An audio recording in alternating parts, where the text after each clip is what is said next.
Bom dia, boa tarde, boa noite. Na aula passada, então, começamos a falar da nova área da física, que é a termodinâmica. Falamos um pouco da introdução das divisões da termodinâmica e o conceito de temperatura e dilatação. Vamos então continuar, então, agora nossa área. Falar um pouco sobre calorimetria, né? Área que a gente vê bastante na escola.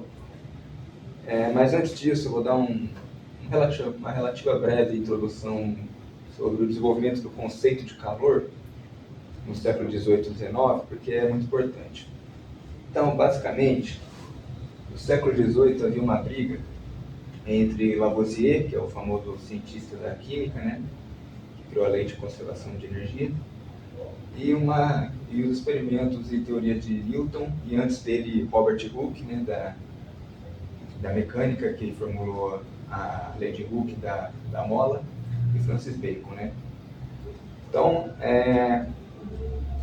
o Lavoisier, ele considerava que o calor era como se existisse um fluido calorífero, que ele chamou de calórico, que passava de um corpo mais quente para um corpo mais frio, e esse fluido ele se transferia do corpo mais quente para o mais frio, só que a quantidade total desse fluido se conserva, né?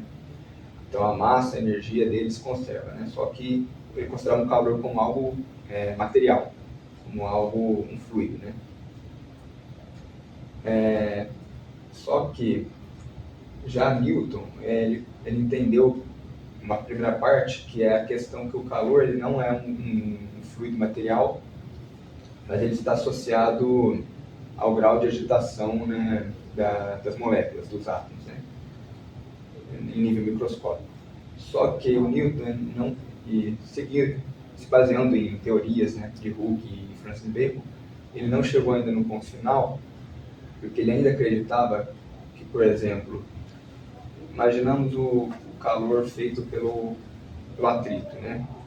Então, um exemplo básico é você pega aqueles manuais de escoteiro, né, para acender fogueira no meio do mato, em que eles pegam um graveto, esfregam o graveto assim, e uma hora sai fogo, né? Eles consideravam, então, né, que a força de atrito, né, gerada no graveto gerava o calor, né? E aí tinha a ver, então, com... Ele ainda acreditava na ideia do calórico, mas não como um fluido, mas como uma energia que você liberava, por exemplo, pelo atrito, né?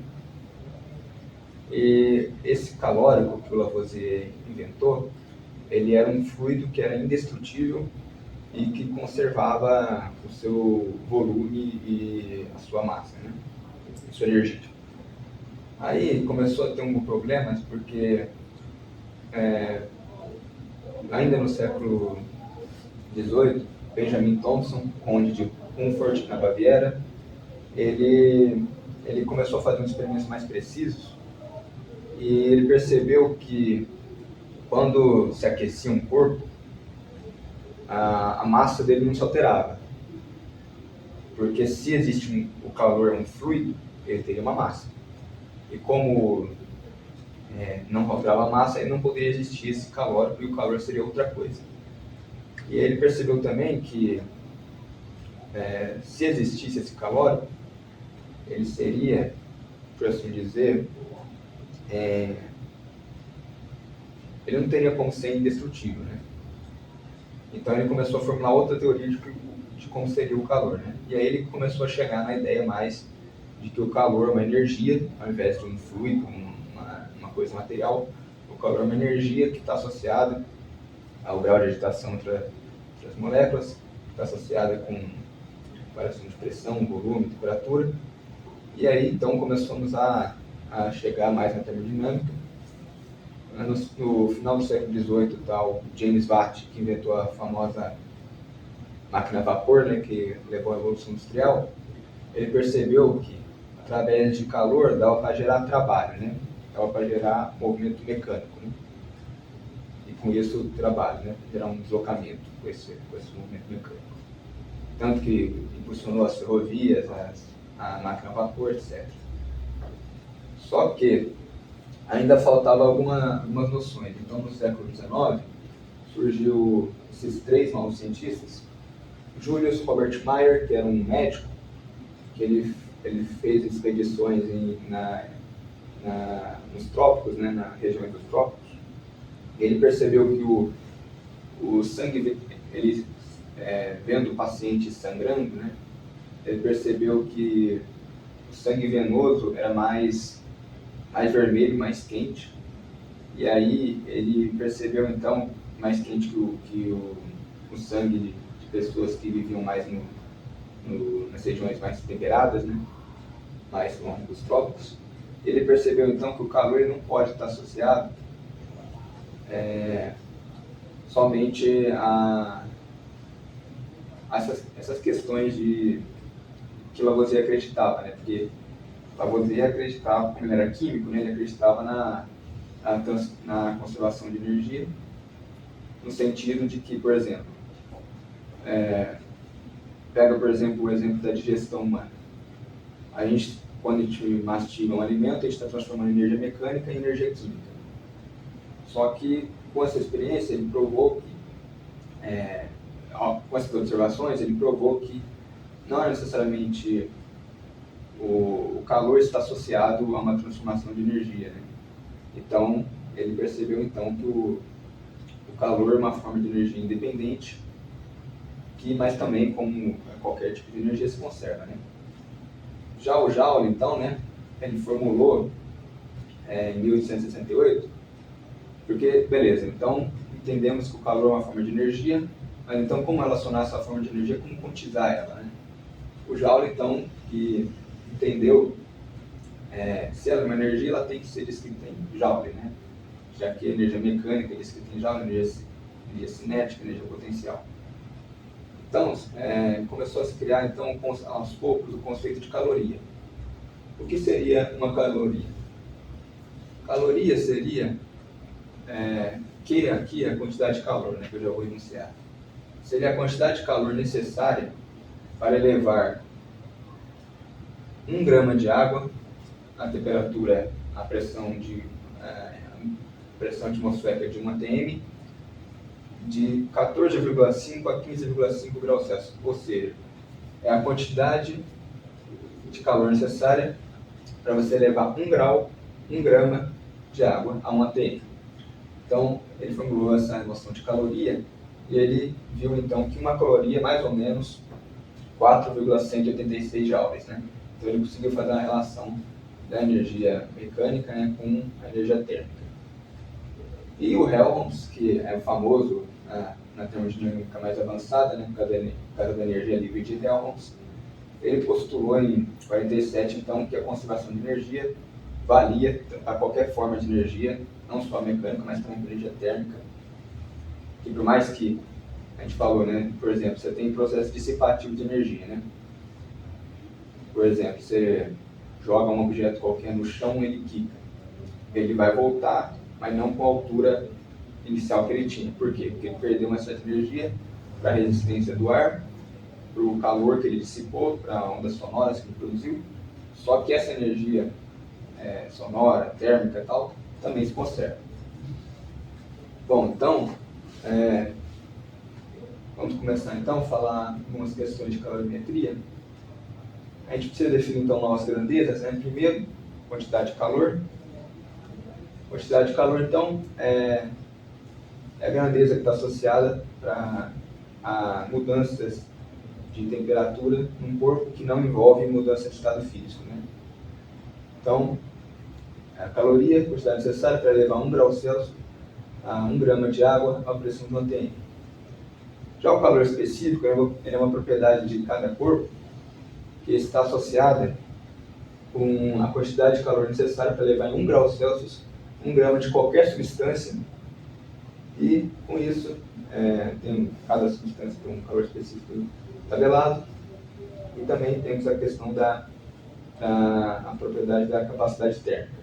A capacidade térmica, então, é definida como um Czão, que é a massa de um corpo, de um material, vezes o seu calor específico. Falando rapidamente aqui de formas de transmissão de calor,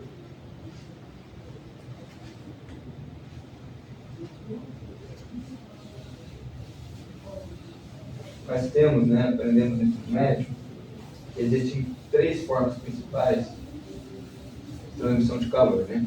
Condução, convecção e irradiação.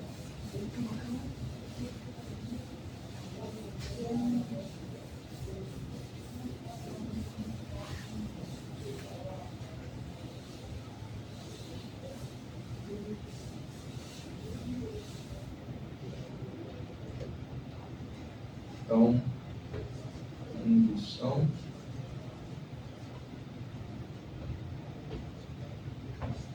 convecção e irradiação.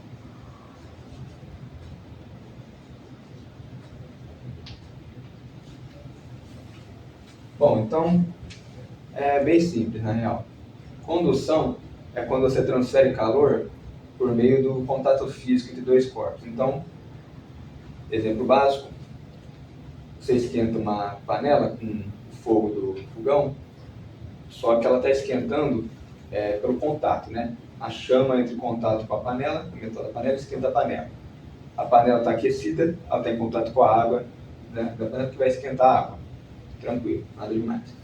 Convecção, então condução pode acontecer tanto em sólidos quanto em fluidos, né? Já a convecção, ela acontece só para fluidos, né?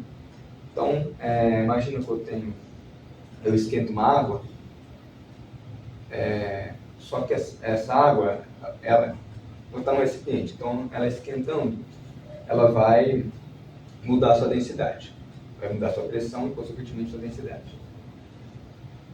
Então, ela mudando de densidade, ela vai se expandir, né? Ela vai pressionar a água aquecendo, ela tende se ela chegar no ponto de ebulição, ela tende a virar vapor. Se ela virar vapor, ela tem uma densidade, ela vai mudar sua densidade, vai mudar sua pressão e volume, e ela vai subir. Então, se a água subir, ela vai deslocar uma camada de ar em cima, que está mais frio, para baixo. E aí, então, vai gerar uma corrente de convecção, né, que vai fazer esse movimento aqui, né? Então, porque o ar quente tende a subir, né? Então, com isso, as correntes de convecção, né, o exemplo mais básico é as correntes marítimas, né? E, basicamente, convecção é isso, né? E a irradiação, ela é quando ocorre transferência de calor envolvendo radiação eletromagnética, né? Então, um exemplo mais básico, a luz do Sol irradia calor através de radiação eletromagnética, de forma que a luz do Sol aquece um corpo, sem precisar ter contato, e sem precisar envolver corrente de convecção, aquecimento de um fluido, variação de densidade, né? O exemplo mais básico da irradiação. No entanto, nós temos também, na calorimetria, a lei de condução, que relaciona a variação da quantidade de calor de um corpo com o tempo, só que levando em conta, por assim dizer, a espessura do corpo. Porque, por exemplo, você aquecer uma panela que tem uma espessura pequena, é mais fácil do que você aquecer uma panela que tem uma espessura maior. Então, com isso, podemos enunciar a lei de condução da seguinte forma: a variação da quantidade de calor com o tempo, dt, é igual a menos K, que é a constante de condutividade térmica, vezes a área que você vai aquecer, vezes variação da temperatura com a variação do comprimento, né? Então, essa é a lei de condução, né? Lembrando que pela calorimetria, né, nós temos, né, aprendemos no ensino médio, a quantidade de calor é MC ΔT, Aqui é um pouco diferente, né? Já que a gente considera uma variação infinitesimal, que então seria massa constante, integral, o que vai variar é a temperatura, né? Então, de temperatura inicial a temperatura final, C, depende de T, dt. Então, né, integrando essa fórmula, o que está variando aqui é o T, integra isso aqui, surge T, que varia de TF a varia de T, temperatura inicial e final, regra de integração, TF menos TI dá ΔT. Então, chego nessa forma. Então, aqui o K, ele é constante de condutividade térmica.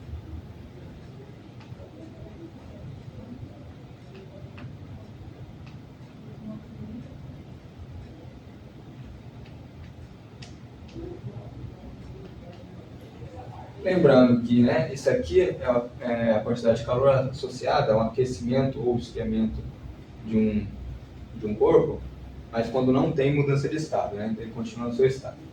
E lembrando do ensino médio, né, quando há mudança de estado, nós temos que considerar que é o calor latente. Né? Então, nós temos aqui a mesma forma, né, não tem nenhuma demonstração nesse caso, que quando tem mudança de estado, a quantidade de calor é a massa vezes a constante de latência, latente de vaporização, de solidificação, de fusão, ebulição, etc. Né, do material. Bom, com isso então, nós podemos fazer uma associação que essa lei de condução ela é muito parecida com uma lei que a gente vai ver mais para frente, que está relacionada à condutividade elétrica. Por quê? Pela lei de Ohm, né, nós temos I, corrente elétrica, vamos ver mais para frente, bem mais para frente, é igual a sigma, que é condutividade elétrica, vezes a área, vezes potencial sobre comprimento. Isso aqui é a lei de condutividade elétrica. Olha, é muito parecido, porque L comprimento, dx. V potencial, seria, no caso, temperatura, área e constante.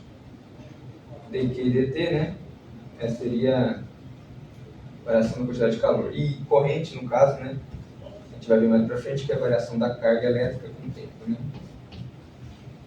Então, só antecipar aqui um pouco, né? Já que o Moisés fala no capítulo que a lei de condutividade térmica está relacionada com a condutividade elétrica. E podemos então enunciar uma lei, que é a lei de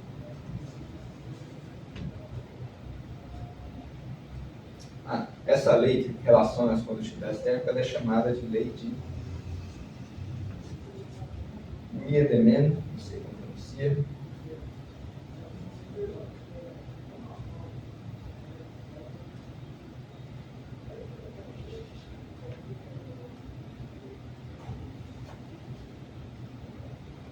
Difference.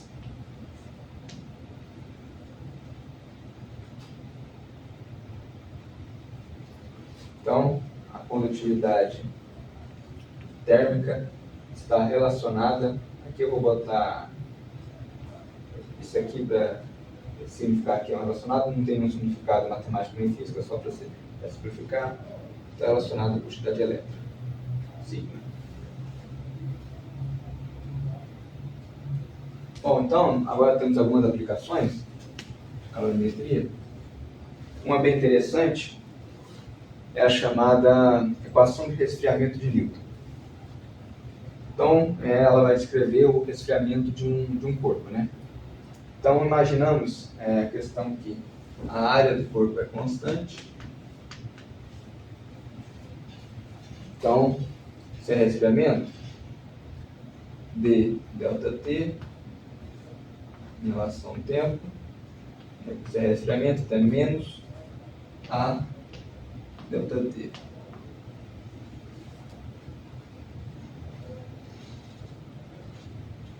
Aqui, né, método de solução de equação diferencial, né, pega o infinitesimal de tempo, passa para lá é o método mais básico de solução de equação diferencial, então d ΔT sobre ΔT é igual a menos a dt.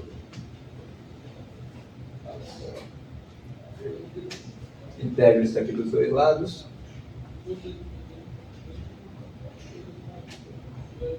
Integral de 1 sobre ΔT é ln de ΔT, logaritmo neperiano, né? É igual a menos integral de dt, t, como é indefinida, né? Mais uma constante, C1'.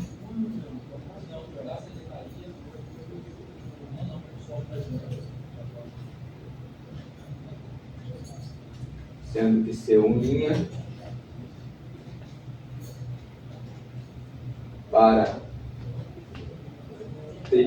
para t igual a zero, C1' é igual a ln de ΔT0. Dessa forma, então,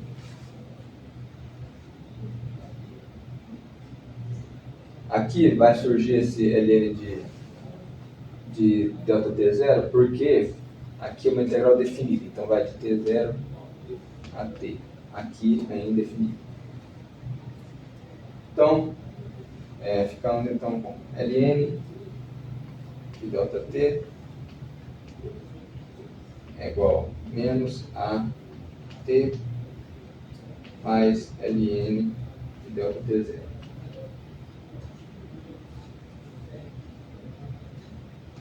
ln de ΔT menos ln de ΔT0 é igual a menos AT.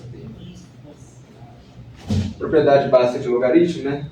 Subtração de logaritmos é igual ao logaritmo da divisão. Então, ln de alguma coisa menos outra ln é igual a ln de ΔT sobre ΔT0 é igual a menos AT.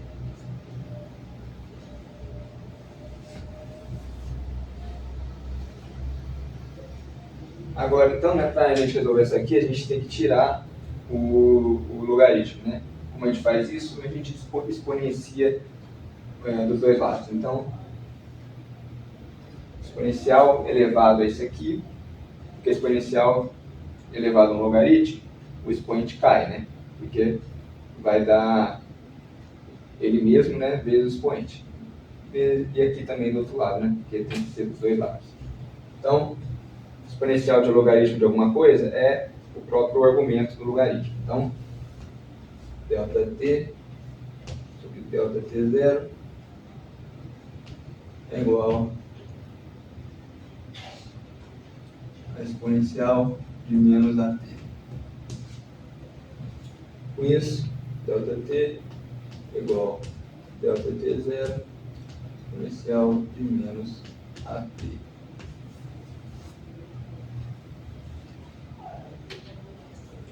Então, essa é a famosa equação de resfriamento do nível.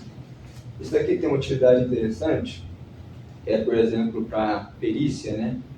Que eles usam para determinar há quanto tempo uma pessoa morreu, né? Quanto tempo o cadáver da pessoa está ali, né? Já caiu o exercício em prova que eu fiz, né? Se não me engano, em física matemática, que caiu essa fórmula. E acho que até hoje eu lembro a hora da morte lá, que acho que era 00:30, 00:50, algo assim. Então é interessante essa aplicação da equação de resfriamento de Newton.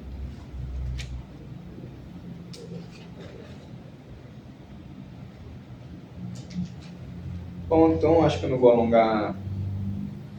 Não, vamos continuar. Bom, então, agora vamos então voltar mais para um pouco de teoria. Vou apagar aqui.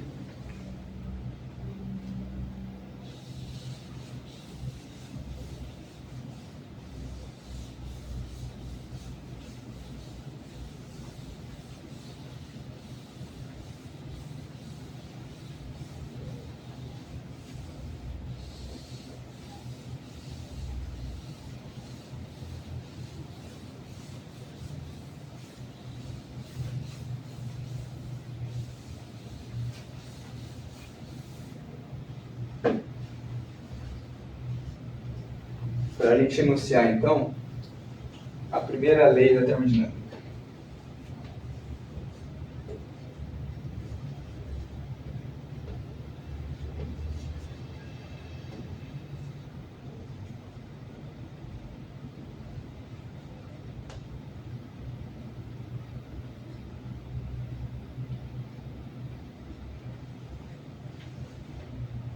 Vou fazer um desenho aqui.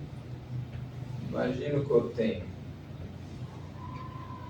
um recipiente, um êmbolo. Vou considerar que esse recipiente ele tem paredes adiabáticas, né? Então ele não troca calor para o ambiente. Eu vou exercer uma certa pressão aqui, de forma que ele vai contrair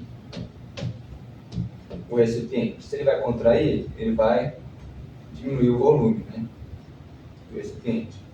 E se ele vai estar aumentando a pressão, diminuindo o volume, vai aumentar a temperatura, né? Já que se ele diminuir o volume e tem mais pressão, as moléculas vão ter menos espaço e vão colidir mais, ou seja, vai aumentar a temperatura do sistema. Então, vamos imaginar então que se as paredes são adiabáticas, ele não troca calor com o ambiente. Para a gente descrever a mudança de um estado termodinâmico, a gente considera que primeiro o estado inicial e depois o estado final, né? E a gente costuma fazer na termodinâmica os famosos diagrama PV, né? Já que nós podemos descrever um sistema usando, entre aspas, só pressão, volume e temperatura, podemos escrever então os processos num diagrama PV, né? Então, a primeira lei que ela enuncia. A primeira lei da termodinâmica nada mais é que a lei de conservação de energia para a termodinâmica. Então, tem várias formas de eu alterar as propriedades de um sistema de forma a produzir um estado inicial e um final. Um exemplo, eu posso aplicar uma pressão e alterar o volume dele. Ou eu posso também, vamos supor que eu boto um bico de Bunsen aqui para aquecer ele. Eu não vou pressionar ele nem nada, ele vai manter o mesmo volume, a mesma pressão, só que eu vou aquecer ele. Então eu vou fornecer calor, né? E variação, consequentemente, né, variação de temperatura, né? Porque é igual a MC da vida.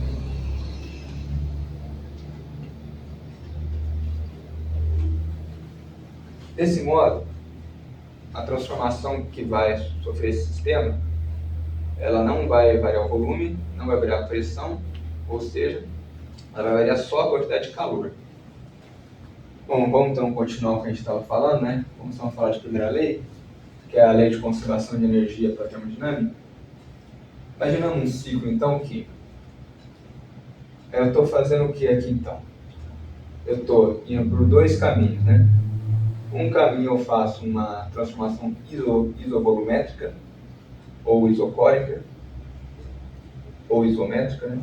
E aqui eu vou fazer uma transformação adiabática, ou também por outra adiabática e outra isovolumétrica, né? Se eu fizesse uma isobárica, onde a pressão é constante, seria simplesmente uma linha reta, né? Mas enfim, o que a primeira lei nos diz? A primeira lei nos diz que o trabalho ele independe do caminho. Então, lembrando que trabalho é integral de P, integral da força, né? Integral de F dr. Só que, como a gente está na termodinâmica, a gente trabalha com pressão, lembrando que pressão é igual a força sobre área. Então, força é igual a pressão vezes área. Só que aqui, né, F dr, infinitesimal de comprimento. Como então a gente está trabalhando com área, pressão vezes área, então fica integral de pressão, área vezes o infinitesimal de comprimento, dá um infinitesimal de volume, então PV. Então, o trabalho, como é trabalho de uma força conservativa, ele não ele independe do caminho realizado. Então, com isso, a gente começa a enunciar a primeira lei da termodinâmica. A convenção é: trabalho ele é positivo quando ele é um trabalho realizado por um sistema. Então, por exemplo, eu estou comprimindo o gás. Então, eu estou realizando um trabalho sobre o gás. Aí vamos supor que o gás se expanda e pressione o êmbolo para cima. Aí o sistema está realizando um trabalho sobre o objeto. Aí o trabalho seria negativo, né? Se o sistema está sofrendo um trabalho, ele é negativo. Se eu estou fazendo um trabalho sobre o sistema, então ele é positivo. Essa é a convenção. Bom, com isso, então,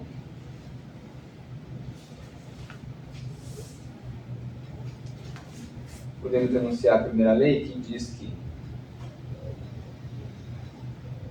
o trabalho ele está relacionado com a quantidade de calor e relacionado com a energia interna do sistema. Então, dU, que é a variação infinitesimal da energia interna, é igual a dQ, variação da quantidade de calor, só que esse dQ ele é cortado por uma variação infinitesimal inexata, menos dW.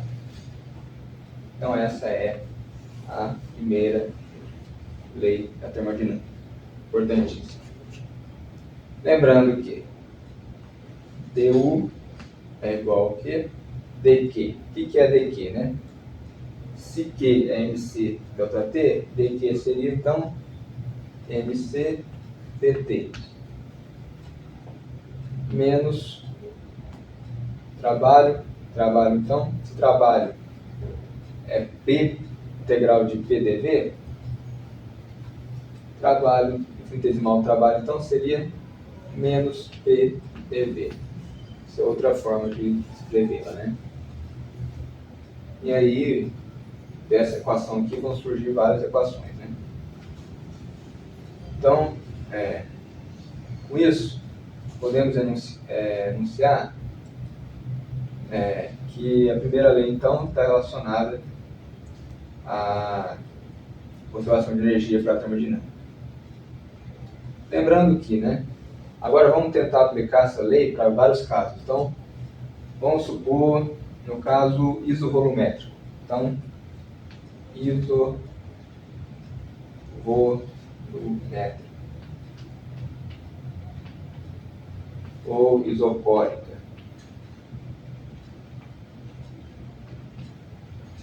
Ou seja, o volume é constante. Por exemplo, esse processo aqui, de 1 para 2. Se o volume é constante, você concorda comigo que não tem variação de volume, então não tem dV. Se não tem dV, não tem trabalho.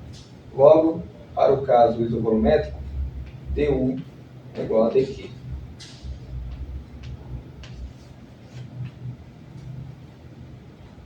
E para o caso isobárico, onde a pressão é constante?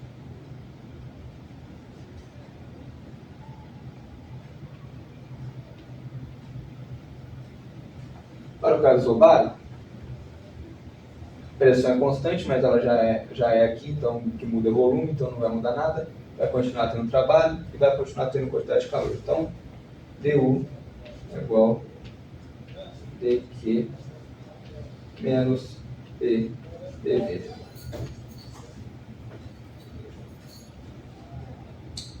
E para o caso adiabático?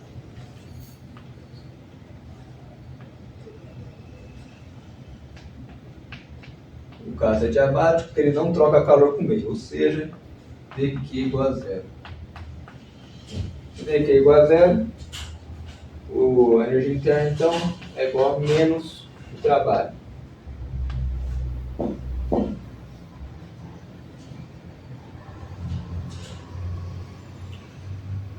O caso isotérmico, eu não vou colocar aqui ainda, porque envolve uma matemática um pouco mais complicada, que vai ter que falar da lei dos gases perfeitos, que é a famosa PV igual a NRT, só que eu vou fazer essa aula mais detalhes mais para frente. Então, por enquanto, vamos ficar só com esses 3 aplicações para enunciar um pouco a primeira lei da termodinâmica. Então é isso. Obrigado a todos que assistiram. Até mais.